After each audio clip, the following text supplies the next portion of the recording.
दोस्तों बात करते हैं हम राजकुमार की। राजकुमार के बारे में बहुत से किस्से आपका हमसफ़र दोस्त हरीश आपको सुना चुका है, उनके एटीट्यूड को लेकर, उनके बिहेवियर को लेकर और उनके यूनिक अंदाज़ को लेकर कि वो जब भी किसी के साथ मिलते थे, जो मुँह में आता था वो सीधे कह देते थे। उन्हें कोई परवाह नहीं होती थी, कोई डर नहीं लगता था कि सामने वाला क्या सोचेगा, क्या रिएक्शन होगा उसका और उसे कोई बात बुरी भी लग सकती है, इस बात की भी परवाह नहीं करते थे राजकुमार। लेकिन आपको अभी मैं जो बताने जा रहा हूँ शायद उस बात को लेकर आपको कुछ नहीं पता होगा, और ये बात है नाना पाटेकर और राजकुमार के बीच की। दोस्तों, अगर हम नाना पाटेकर की बात करें तो वो भी ऐसे ही गर्म स्वभाव के हैं। वो भी जो बात सही होती है उस पर अगर प्रोड्यूसर डायरेक्टर फूल न चढ़ाए, यानी उस बात को न माना जाए, तो नाना पाटेकर भी गर्म हो जाते हैं। अक्सर शूटिंग पर उनका बिहेवियर कुछ ऐसा ही रहता है। प्रोड्यूसर डायरेक्टर्स अच्छी तरह से जानते हैं, लेकिन उनकी एक्टिंग का लोहा हर कोई मानता है। लेकिन जो उनकी एक्टिंग का लोहा नहीं मानता था वो थे राजकुमार, क्योंकि राजकुमार को अपने से बढ़कर कोई भी अभिनेता नज़र ही नहीं आता था। वो अपने आप को सबसे बड़ा अभिनेता और अपनी टक्कर का अभिनेता सिर्फ एक शख्स को मानते थे, वो थे दिलीप साहब, दिलीप कुमार। लेकिन मेहुल कुमार एक फ़िल्म का ऑफ़र लेकर जब राजकुमार के पास गए, 1993 की बात है ये, और फिल्म बन रही थी तिरंगा।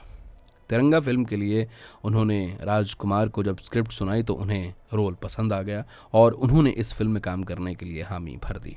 लेकिन मेहुल कुमार एक इंटरव्यू के दौरान बताते हैं कि जब राजकुमार को फाइनल कर लिया गया, पर दूसरा किरदार भी उतना ही इम्पोर्टेंट था।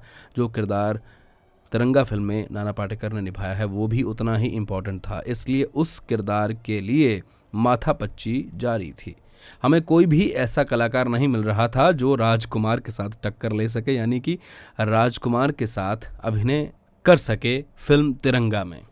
इसलिए लगातार खोज जारी थी कलाकार की कि किस एक्टर को साइन किया जाए तिरंगा फिल्म में राजकुमार के साथ।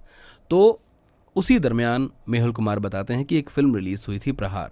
फिल्म तो इतनी बड़ी हिट नहीं हुई, लोगों ने इतना पसंद नहीं किया, एक आर्ट फिल्म थी, लेकिन उस फिल्म में जो किरदार निभाया था नाना पाटेकर ने, उसे बहुत पसंद किया गया। मेहुल कुमार ने कहा कि मैंने भी वो किरदार देखा और मुझे ये संभावनाएं लगीं कि तिरंगा फिल्म में जो इंस्पेक्टर का रोल है वो ये अभिनेता नाना पाटेकर कर सकता है। जिस तरह का इसका एक्टिंग स्टाइल है, एटीट्यूड है, हमें वैसा ही कुछ इस फिल्म में भी चाहिए। मेहुल बताते हैं कि मुझे तो ये पेयर अच्छा लगा था नाना पाटेकर और राजकुमार का, और जब मैंने प्रोड्यूसर साहब से बात की नाना पाटेकर को कास्ट करने की, तो प्रोड्यूसर साहब ने कहा कि एक ईस्ट है तो दूसरा वेस्ट है भैया, फिल्म बीच में लटक जाएगी। दोनों का स्वभाव गर्म है, छोटी छोटी बात को लेकर सेट पर नोक झोंक चलती रहेगी। तुम फिल्म को डायरेक्ट करोगे या इनके बीच में समझौते करवाओगे, फिल्म पूरी नहीं हो पाएगी। पर मेहुल कुमार को लगता था कि नाना पाटेकर इस फिल्म के लिए सूटेबल हैं, इसलिए प्रोड्यूसर ने भी हामी भर दी। ठीक है भाई, तुम्हें जो अच्छा लगे तुम देख लो। तो उन्होंने उसी वक्त नाना पाटेकर को फ़ोन कर दिया। नाना पाटेकर ने कहा कि भाई मैं कमर्शियल फिल्में करता ही नहीं हूँ, सीधा मना कर दिया। पर मेहुल कुमार ने कहा भैया कहानी तो सुन लें, अगर कहानी आपको पसंद ना आए तो आप मना कर देना, आप मत करना फिल्म। मैं आपकी भावनाओं की कद्र करता हूं कि आप कमर्शियल फिल्म्स में काम नहीं करते, लेकिन इस कमर्शियल फिल्म की कहानी आपको अच्छी लगेगी, ये मुझे लगता है। अगर ना लगे तो आप फिल्म मत करना। कहानी सुनने के लिए नाना पाटेकर मान गए, कहानी सुनाई गई और कहानी सुनकर उन्हें जो पात्र उनको दिया जाना था वो सुनाया, उन्हें बढ़िया लगा और हाँ कर दी। पर उन्होंने कहा कि मैं राजकुमार की इंटरफेरेंस सेट पर बर्दाश्त नहीं करूंगा। अगर उन्होंने मुझे ज़रा भी रोका टोका, कुछ कहने की कोशिश की तो मैं फिल्म उसी दिन छोड़। मेहुल कुमार ने ये बात कबूल कर ली और उन्होंने नाना पाटेकर से फ़ोन पर बात करने के बाद सीधा फ़ोन लगाया राजकुमार को, कहा कि मैंने फिल्म के लिए नाना पाटेकर को कास्ट कर लिया है दूसरे रोल के लिए। राजकुमार ने सीधा कह दिया कि तुम्हें किसने कहा था नाना को कास्ट करने के लिए, वो तो सेट पर गाली गलौज करता है, मुझे पता चला है। लेकिन मेहुल कुमार ने कहा ऐसा नहीं होगा, अभी तो उन्हें कास्ट कर लिया गया है, साइन कर लिया गया है। मैं कहता हूँ जैसा आपने सुना है ऐसा हमारे सेट पर हरगिज़ नहीं होगा।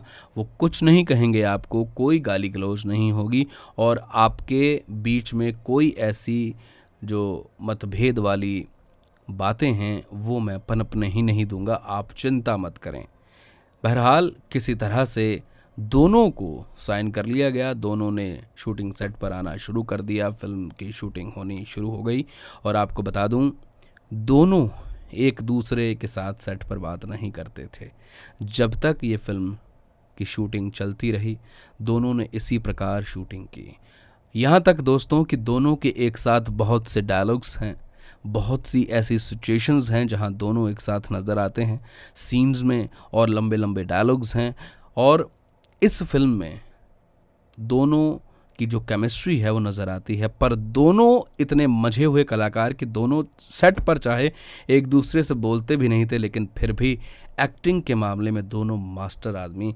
जब ये फिल्म रिलीज़ हुई तो लोगों ने बहुत पसंद किया, राजकुमार की एक्टिंग को भी और नाना पाटेकर को भी उतनी ही सराहना मिली।